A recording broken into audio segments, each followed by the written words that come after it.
Yo, Kpaceguy here. What's going on YouTube? Two things to say real quick before we start the video. First thing is thank you guys so much for all the birthday wishes that you guys gave me and down below in the comments on my last video.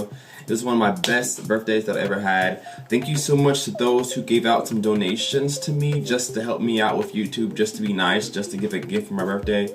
I can't even begin to describe how great I felt yesterday or the day before yesterday on my birthday. It was fantastic. I really appreciate that. Second thing that I want to say to you guys is I'm currently recording on a new camera right now. It's an actual physical camera, not my phone, so the audio quality may sound different than it did on my phone. I still don't have a microphone yet because I haven't been able to pick out the one that I really want. I'm looking for one that picks up really low frequencies, so when I do subwoofer tests and home theater demos that you guys get the best actual representation of what I'm hearing. So I'm going through all the microphones that I can find that are really good, that aren't too expensive, and I'm going to get one of those for you guys soon, so stay tuned for that. But today in this video we're going to talk about how to choose a subwoofer. And choosing a subwoofer can be really tricky for a couple of reasons, so I'm here to try to make that decision a little bit easier for you. The best thing to choose, or the best thing to think for when you're looking for a subwoofer is how much money do you really want to spend versus how much money should you spend. And let me explain that a little bit better. We all have a budget that we're looking for, but a lot of times when we're looking for a low budget subwoofer, we're sacrificing a lot. And the two main things that you're going to sacrifice when finding a budget subwoofer is one, low frequency, how deep can it go? And then second thing is sound quality. How accurate is that driver? And those two things are very important in a subwoofer. A subwoofer is made, of course, to give you those extra low notes that your front speakers can't handle. It gives you that thunder effects, gives you detail in your music, helps you feel more immersed in your sound. And a subwoofer is probably the second most important speaker, in my opinion, in your system, other than the center channel. You really want that subwoofer to dial in at home with your system. You don't want to put anything in there that's going to be weak, anything that you're going to have to really crank up to match the rest of your speakers. You want something that you're going to be able to depend on. So when you're spinning on a subwoofer, you want to find something that's going to meet your needs. Even if that means saving up a little bit more money, waiting until the next couple weeks, or next couple months before you get something to really get what you want. Because the worst thing you can do in home theater is to buy something and settle for it when you should have just waited a couple more weeks or a month and got what you really wanted so that you didn't have to go out and upgrade again. That's how you end up spending a lot of money that you didn't mean to. So definitely when you're looking for a subwoofer, think about what you want and how much it's going to cost you. Don't settle for anything. In those low frequencies, a subwoofer has to be able to get low. And in my opinion, if you're not hitting 25 hertz or lower with some presence, you're not a subwoofer to me. You're just not a subwoofer. Nowadays, towers like this, not even this large or this expensive, but nowadays towers are getting 39 hertz, 37 hertz, with ease. And you want your subwoofer to perform better than your fronts. That's the whole point of having a subwoofer. And so you want to get a subwoofer that hits low. I wouldn't personally get anything above 22 hertz because that roll off is quick. Most subwoofers are ported, and ported speakers have a quick roll off. So if you see on a spec sheet 23 hertz, anything after 23 hertz is going to decline super quick. You're going to lose a lot of output around and below 23 hertz. And whatever your specs may be, that's how it works. So you really want a subwoofer that can dig low with confidence. So that's going to be another way to choose your subwoofer is what do you want and how much will it cost you.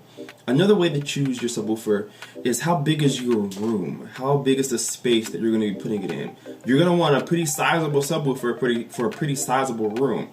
And usually the bigger the subwoofer, the more powerful the subwoofer is. Usually. And so this kind of go hand in hand. If you have a big room, you're going to need a big sub. You're going to need a lot of power. But the vice versa is just as important. If you have a small room, you don't want a big subwoofer. And I know this from personal experience. In my old videos, I used to have a bedroom home theater, and I have my two PB4000s in there, and they sounded way worse than my PB1000s, which are just a 10-inch, 300-watt subwoofer. The PB4000s are 4,000 watts, and they're a 13.5-inch driver. They sounded way worse than my PB1000s in my room because they were too big for the space. There was so much energy built up into that room that there were so many cancellations. There was more nulls than there was peaks. it just sounded really bad, and I felt like I was missing something.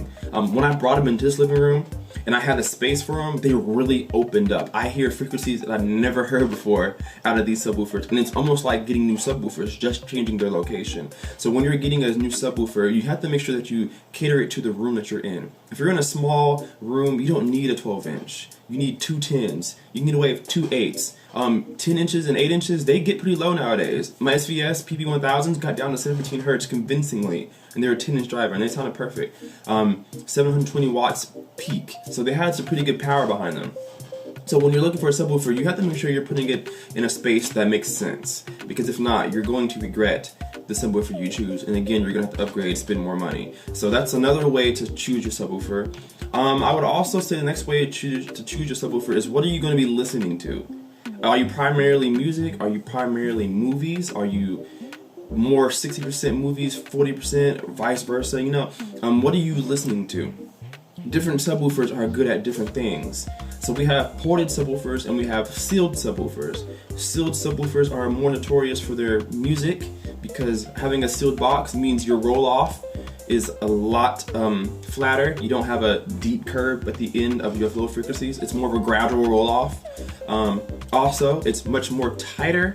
It's much cleaner bass. That driver moves much cleaner. You can still get the same power out of a sealed as you can as a ported, but you don't get as much emphasis, much oomph, much low end usually when you get a sealed over a ported. If you're gonna have a lot of music, you want to get a sealed, or you want to get a small driver, 10 inches, 8 inches. You don't want to go get a 12 or a 15 or a 13 and a half, because usually those things sound sloppy, they're late, they're behind the beat, they're not accurate, there's not a lot of detail, it's muddy, things like that. When you get into the higher echelon brands, SVS, PSA, all of those, Paradigm, those kind of brands, they're really good at making big subwoofers, big drivers with accurate sound.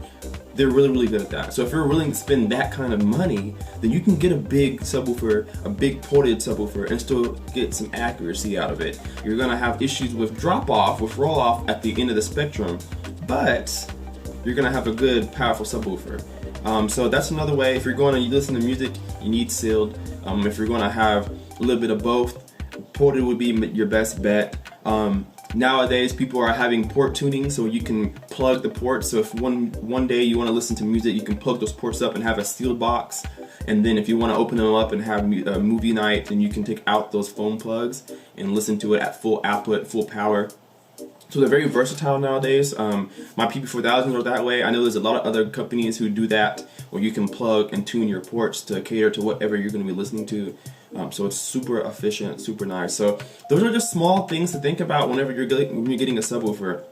And a subwoofer is super important. And no matter how good your floor standing speakers are, how good surround sound is, if your subwoofer is lacking, you're going to be missing something. You're going to be missing something. So you're definitely going to want to get a subwoofer that's going to really complement your needs in your home theater, and especially your room. Don't get anything that you don't think will make sense. If you have any questions about a subwoofer that you're looking at that you think you might want to put into your home theater, you're always welcome to send me pictures of your home space if you're comfortable with that, and what subwoofer you think you want to put in that, and I'll tell you if it works or not. I'm pretty familiar with most subwoofers, so there's not too much I can't tell you, and if I can't tell you, I know where to find out the answer, so I can either lead you that way or I can go find it myself for you. It's no problem. So leave me a comment down below. What subwoofer are you using right now, and what kind of room are you in? Are you in a big room, a small room? Are you looking at any other subwoofers? Just leave me some comments down below. Just get some conversation going. Make sure you leave a like on this video. Also, leave another comment down below. How's the video quality compared to my last few videos? It's a low light. I have a lamp on now. The sun isn't shining at all. It's cloudy outside, so I'm using my new camera. Haven't got a mic yet, so audio quality isn't going to be where it's going to be in the future, but the video quality, as I start messing with it more and finding out some of the settings, we're going to get some pretty good video quality here. So leave me down a comment down below what you think about the video quality. So guys, leave a like, leave a comment, make sure that you subscribe, and I will see you guys in the next video. Kpaceguy out.